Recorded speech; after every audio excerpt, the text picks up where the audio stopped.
to the CocoWawa Crafts YouTube channel again after quite a long time, but today is a special video because I'm doing a tutorial sort of guide about the shirring technique which is involved in the new CocoWawa pattern, the Raspberry Jumpsuit, Playsuit and Dress. So I thought it would be a good idea just to do a tutorial on the shirring technique alone, because the rest of the pattern is quite easy to you know, sew and stitch together, so I didn't think it was needed to do like a full tutorial on the whole pattern, but for the shirring technique I think it was really useful. So yeah, that's what I'm going to do today. I'm gonna show you how to do this, which I know it looks like, how are you doing that? It is much easier than it looks. You just need to tweak a little bit your sewing machine, get some elastic thread, and then you're done. You can do this. And this is one of the old samples that I made using this fabric of the jumpsuit, even though it doesn't have the straps and I didn't even finish the top, even though I love how it looks like this. I think I'm going to do a hack. So yeah, this is the jumpsuit version. As you can see, is the whole body is shirred. So yeah, I'm going to show you how to do that today, and hopefully you will find this useful. And of course I will leave all the links below for the pattern and all the information that you need to have. So yeah guys, that's it. Let's start. Yay! Okay guys, so I thought it would be a good idea to start talking just a little bit about the shirring technique, what involves and what is it really, if you don't know what it is, even though of course you have seen this, I'm sure, in many garments on the high street since you were a teenager, because I think this is so 90s, or I don't know, that's what it feels to me, that is, you know, going back to my teenage years or something like that. Teenage, I don't even know how to speak these days. Anyway, so the shirring technique is formed with multiple rows of gathering, and it's like a decorative way of controlling fullness. And the machine elasticized shirring, which is the technique that we are using for this pattern for Raspberry, you just need to sew parallel lines, as you can see in here.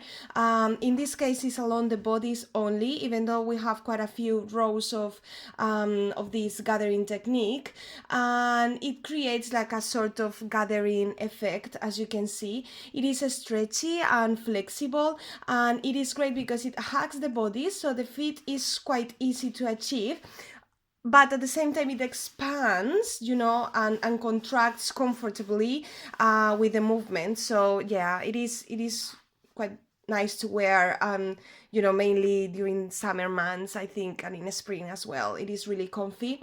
So the top thread of your shirring is just regular, you know, the regular, I'm gonna show you just a regular thread, cotton thread or something like that, nylon.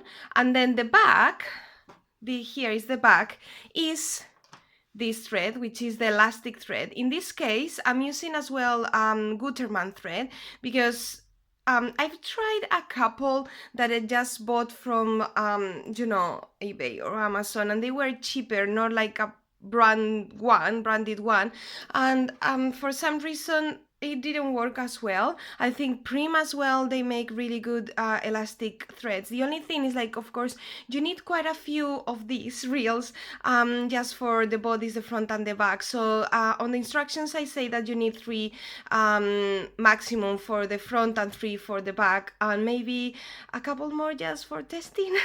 So I think that's where you might be spending a little bit more money on the elastic thread, but as soon as you get it, I tell you, it is really easy and it will be fine. So yeah, as you can see at the back, you see the elastic, the front is with the normal thread, so you can use a matching thread for the front, and then, you know, for the wrong side of the fabric, that the elastic thread, you can use black or white, which is, I think, which are the usual colors that you get.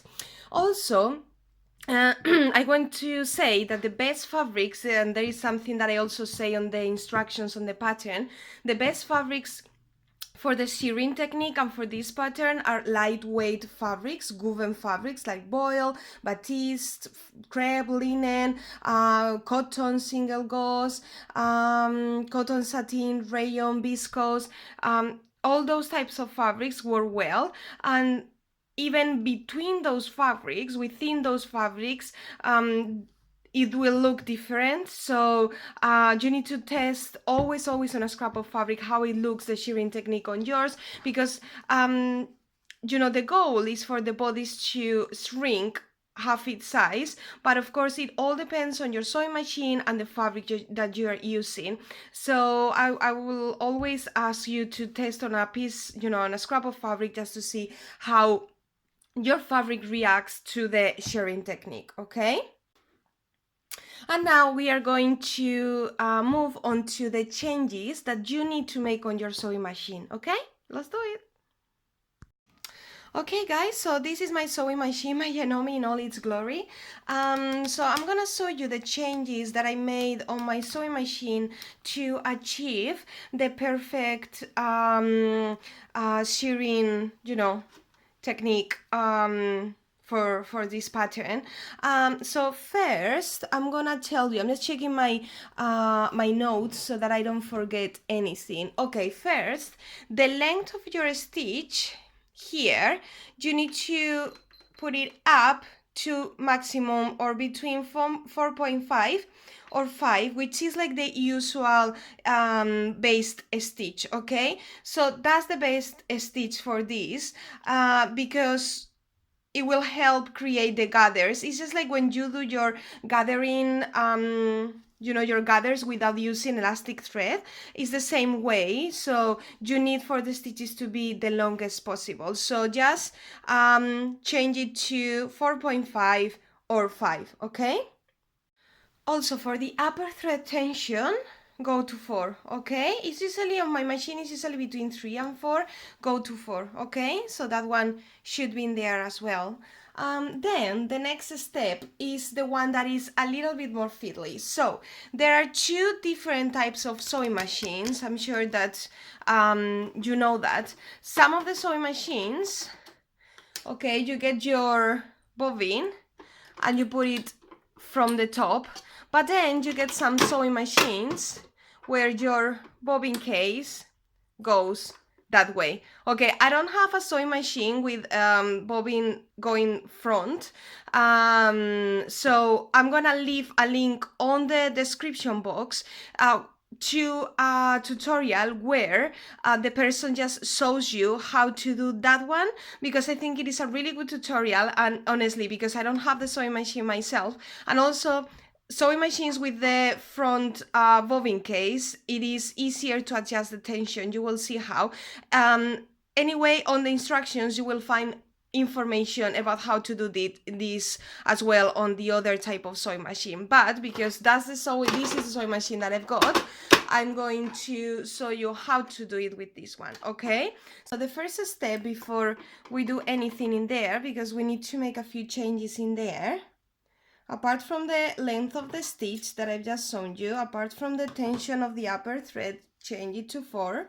Now we need to wind our bobbin, but we are not going to use, let me show you, the usual automatic way of doing it, okay?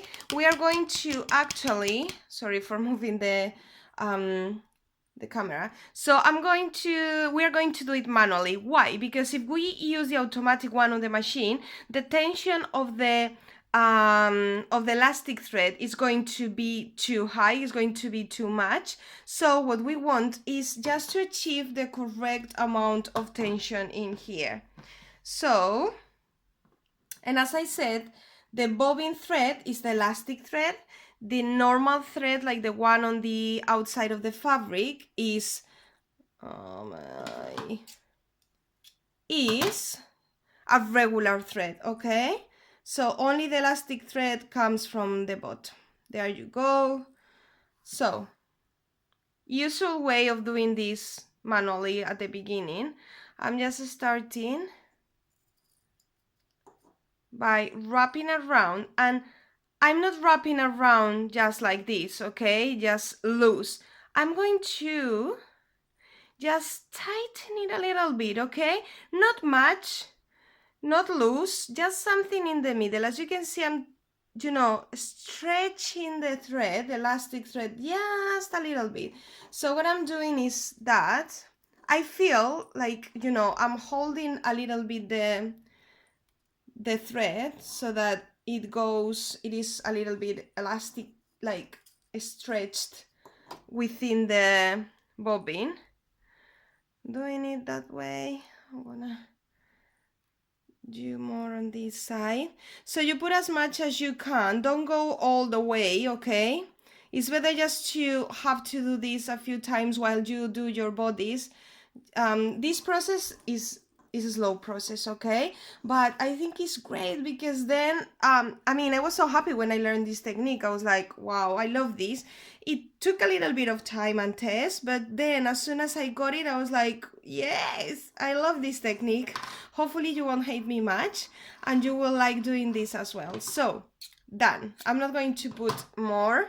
So as you can see, my bobbin now has all the elastic thread. I'm gonna cut this one just a little bit in there. So that one is ready for me for later.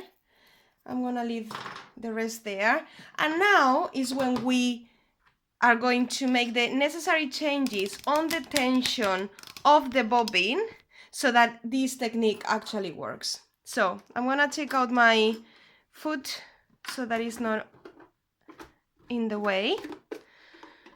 Now I'm going to unscrew this. Don't be scared, girls and boys. Don't be scared, it will be fine. As I said, on the other type of sewing machines it's easier. You don't need to do anything like that, any of this. It's just much quicker, but in this type of sewing machines it's like that. So we've got one there, and there is another one at the back, okay? So I'm screwing that one as well. There. Okay. This comes with the sewing machine, which is quite good. So, and now just to make it easier, I just, you know, pop this metallic thing out. Don't worry, and I would say if you're doing this, just, you know, take the opportunity to clean your thing inside your machine, because oh my god, the things that you find in there is just incredible. Fabrics and yarn, and not yarn, threads from like, I don't know, ages ago. So just clean it if you can.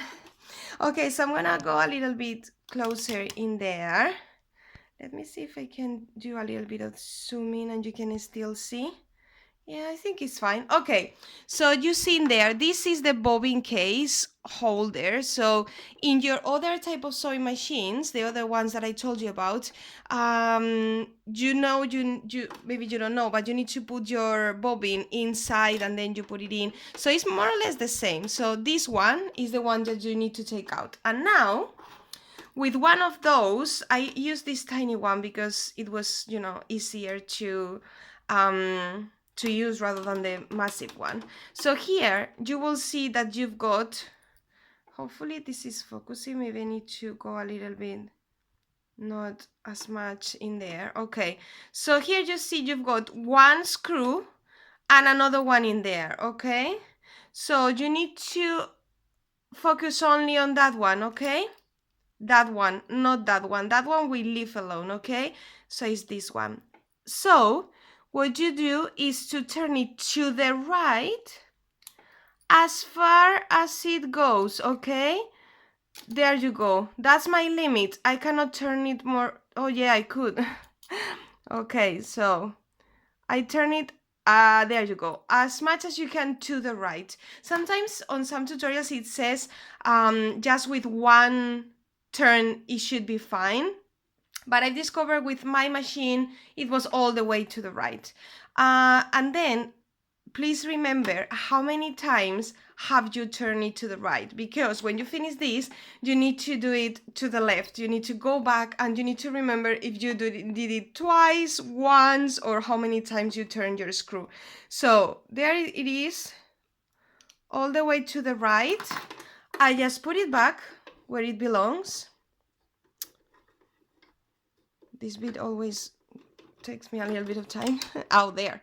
Yay! Okay, so now, you know what I've done last time? Instead of putting back the lid, I already did this bit because in my sewing machine it was a little bit annoying, so I just did that bit in there. And you know what?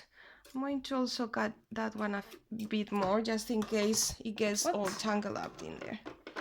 And now my fingers are not my thread at that. Okay, and now I just finished my usual threading, and on my machine I can cut in here the thread, but I'm not going to cut it. Okay, I'm gonna leave it like that, and then back the top, and then I'm gonna put this back because sometimes if you don't put them back, it starts jumping up, this thing. When the metallic lid, it starts jumping up a little bit if you don't do it properly. And now I'm not going to screw them all the way down, just almost halfway there. Okay, that's done. So that's the way you wind your bobbin manually. That's how you change the tension on the bobbin. And this technique about changing the tension, you can do it with absolutely anything or every project that maybe your tension is not right. You can always try and see if it's the bobbin tension, and that's the way you change it. Okay, so hopefully this was helpful, and now let's move on to the next step. Okay, so now I'm here, and as usual you need to connect your top thread with your bottom thread, and I use a button here that I've got on my sewing machine, you know, which puts the needle down, up and down. So I just put it down and up, and you need to make sure that your thread is catching the elastic, okay? Because it has happened to me quite a few times while I was testing that it was not catching it. I didn't know what was going on. It was driving me mad. Okay, so yeah. So make sure you do that. And now I'm checking my notes. So yeah, to know if your stitches are correct, apart from the fact that, of course, if it's not gathering your fabric, then there's something that is not correct. Usually in my case, it was that the elastic thread was not coming up from the bottom, so it could be that. And also, there is a really good way of knowing why it is not working. As you can see at the back of my test, the stitches are straight. I mean, they are a little bit going up and down, but that's because it was just a test and I was not following any lines. But the back elastic thread is straight. When it doesn't work, usually, I'm gonna draw it because I thought I had a sample. I don't think I have that sample any longer, which is really annoying me. But I did a sample, and if it's not working, your back elastic thread will be like this, all gobbly, okay? So it needs to be like this, straight. As soon as you see that, that's where, you know, there's something wrong on your tension of your machine, on your bobbin tension, and what you need to do is go back, change the tension again, and keep testing, okay? And honestly, as soon as you get it, you will be so happy and you will be like, yes, I'm doing my shirring technique, and then you will want to, you know, do this technique for everything you own in general. Okay, so that's that. So now, okay, so on the pattern on Raspberry, I tell you that you need to mark, this is just a sample fabric. So on the instructions, I tell you that you need to mark with some sort of pen, pencil, whatever you have, fabric pen, whatever you own, you need to mark the parallel lines. You need to transfer them from the pattern piece to the fabric. I'm going to use this friction pen, which is actually the first time that I use it, and apparently the lines go away when you use heat, like the iron. So I'm just doing really quick parallel lines. On the pattern, they are spaced 1.5 centimeters. You can actually change that, but it will also change how the pattern looks. I said 1.5 because at the beginning I was going to suggest 1 centimeter, but then it was going to be lots of lines and even more elastic thread, and I was not sure about that. So I've got my lines marked in here. Okay, so now is when I go to my sewing machine. Okay, I want to remember everything, so I'm just taking my notes so that I tell you everything. Okay, so it is really important that you back stitch at the beginning and at the end, reverse stitch. Okay, so my machine, all the sets and everything are there. Okay, so I'm going to go extra slow. Also, I think it's always good with this type of things to go extra slow. So let's start. Fingers crossed, girls and boys, that this is working. And then I did it properly. Okay, reverse a stitch. Okay. So right now, I'm just following my lines, okay? My first line. I feel already that I think is doing the gathering thing, and you will feel it real quick if it's working or not. So I'm going to do just one first line to show you. Okay, just following my line, and I'm going to reverse a stitch at the end, and I'm going to show you something else, which is like with the gathering threads, don't cut your threads with the automatic cutter. For example, on mine I've got those magic scissors in there that cuts, they cut the thread. Don't use those. Just reverse a stitch when you finish.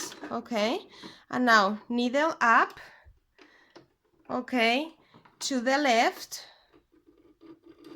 Okay, this is a little bit, okay, so they got a little bit tangled up in there. And now, instead of stretching that and cutting, don't do that, because what will happen is that all your it will go back inside, and maybe you need to thread again the bobbin, which in any case you might have to do even after every line, which happened to me in the past. But what I do is just cut close there. Okay, cut my other thread, and okay, let me show you. Let me see if it worked. Yes, it worked. There it is. And what I'm going to do, which I think is a good tip that I actually read online, is with your I have so many threads in here. So with your normal thread and your elastic thread, make a knot between those two. And even if you don't do between these two, at least with the elastic thread, just make a knot. Okay, so that way we are securing one end and then the other end. And you know that sometimes with this technique you have to even do the gathering yourself a little bit.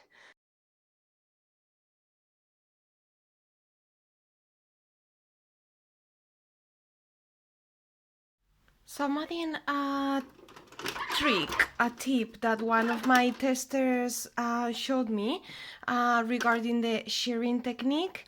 So I've done a row, and I'm just here with my needle down, and I'm gonna change the length back to 2.2, 2.4, something like that.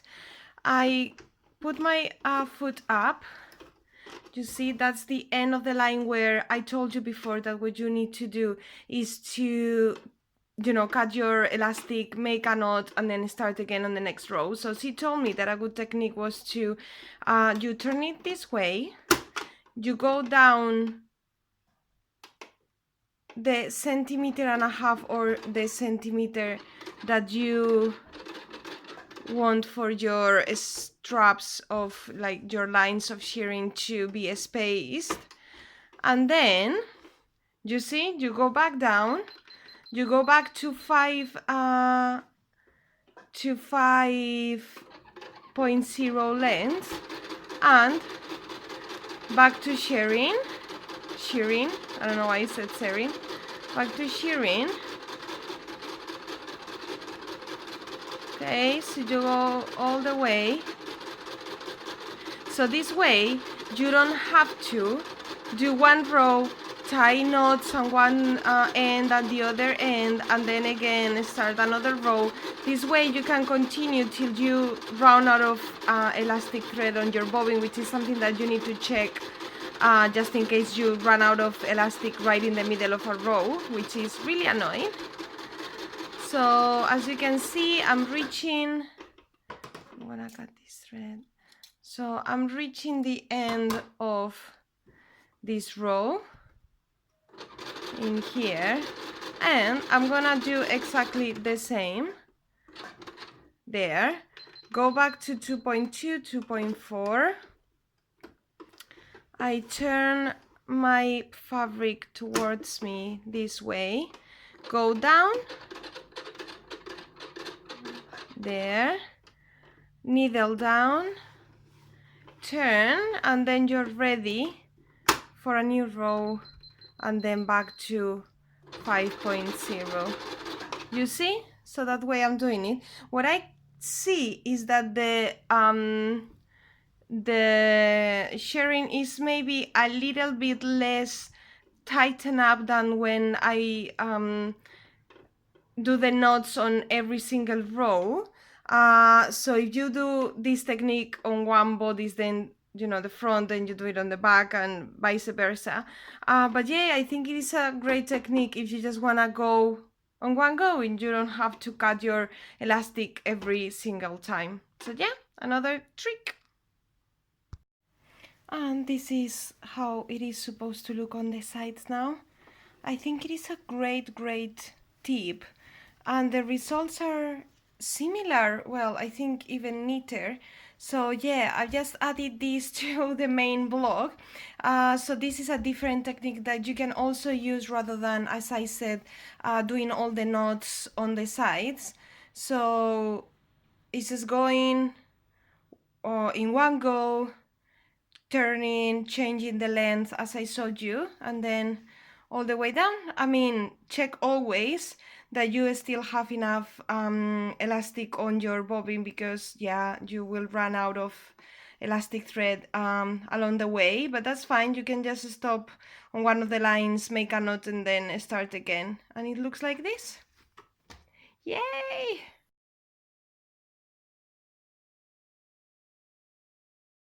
So that you help your fabric to gather a little bit better. And also there is something else. Sometimes you might start and you might not see many gathers, so you need to keep on going. If there is no problem with your tension, you need to keep on going and do a few more lines, and then it will start gathering up more and more. And you can see my line is straight, it's not wobbly, okay? So I'm gonna keep on going and doing a few more.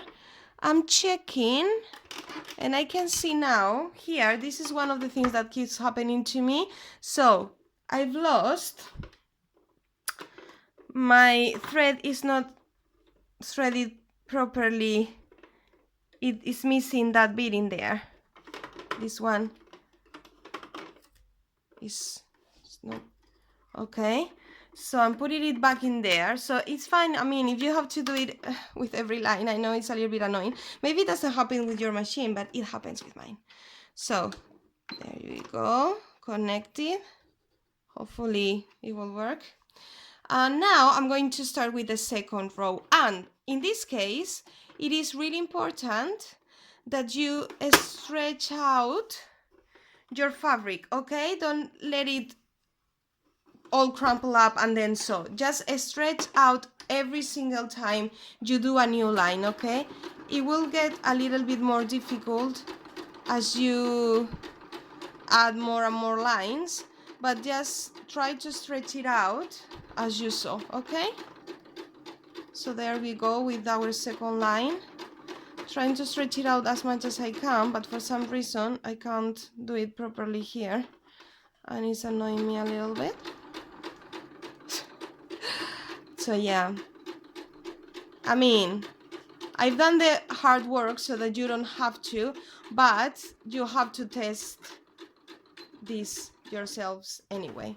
So as we did, reverse, and now cutting close without this, you know, without stretching much. And we've got our second line. As you see, it's already starting to look all gathered up.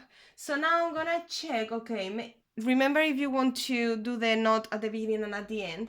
And there is also another technique. If you don't want to do a knot at the beginning and at the end, there is a technique that when you finish all your lines, you just go with normal thread, not with the stretchy thread, just with normal thread, you go all the way down here. I'm gonna mark it with a pen, catching the ends, okay, catching all the ends all the way down. Just sew a line of stitches, okay, and reverse a stitch at the beginning and at the end, and then that will secure your ends, because I think that's the part that can go wrong, that when the fabric and the bodies, for example, in this case is stretched out, maybe the thread breaks at the beginning and at the end because it's not secure, and that's where, you know, you're going to lose your elasticity. So yeah, that's another trick. If you don't want to do your knots in there, you can just go all the way down and stitch, you know, across from top to bottom a line of stitches to secure your threads. And I think, guys, that's it. Let me check when you finish. Okay, so the last tip will be that when you have all your bodies done, okay, all your lines done, what you need to do is use an iron and the steam, and just steam it like 5 centimeters away from the fabric, and that will help the fabric to actually do you say crimple up? I don't know if that's an expression that exists in English, but there you go. So it will make it more like crinkly, and with, you know, the gathers will be more like marked. So yeah, so that's it, guys. This is the shirring technique that we are using on the pattern, and honestly, just give it a go. It is really easy and it will look amazing.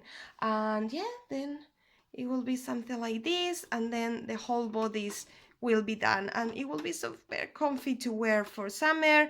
And you can actually translate this technique to any other pattern you have, or any other, you know, garment that you want to change or whatever.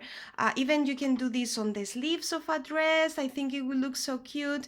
So yeah, this is the shirring technique. I hope you like this video and that it was helpful. See you soon.